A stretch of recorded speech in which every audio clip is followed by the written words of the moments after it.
এখন দাঁড়ায়।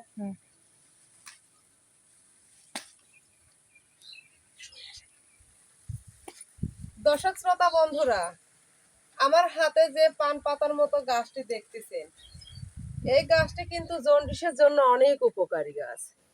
এই গাছের এই যে পাতাগুলো সব ধরনের শাকের সঙ্গে আপনারা ভেজেও খেতে পারেন। আবার এই যে ডাঁটাগুলো আছে, এই ডাঁটাগুলো ব্লেন্ডারে অথবা পাটাতে পিষে রস বানিয়ে সামান্য একটু পানি দিয়ে খালি পেটে সকালে যদি পান করা যায় তাহলে মুখের রুচি বাড়ে এবং জন্ডিস যদি থাকে তাহলে সেরে যাবে। আরও বিভিন্ন রোগের উপকারিতা কিন্তু এই গাছটিতে রয়েছে। আমি আজকে নিয়ে যাচ্ছি বিভিন্ন ধরনের শাক উঠাইছি, সেই শাকের সঙ্গে আমি পান পাতার মতো এই গাছটির নাম খুব একটা ভালো করে জানি না। বাড়ির আনাচে কানাচে সবটি জায়গায় প্রায় গাছগুলো পাওয়া যায়। তো আমি এই যে পাইছি নিয়ে যাচ্ছি। আপনারা এই পান পাতার মতো গাছের শাক খাবেন এবং এগুলা রস বানিয়ে খাবেন, তাতে খুবই উপকারে আসবে।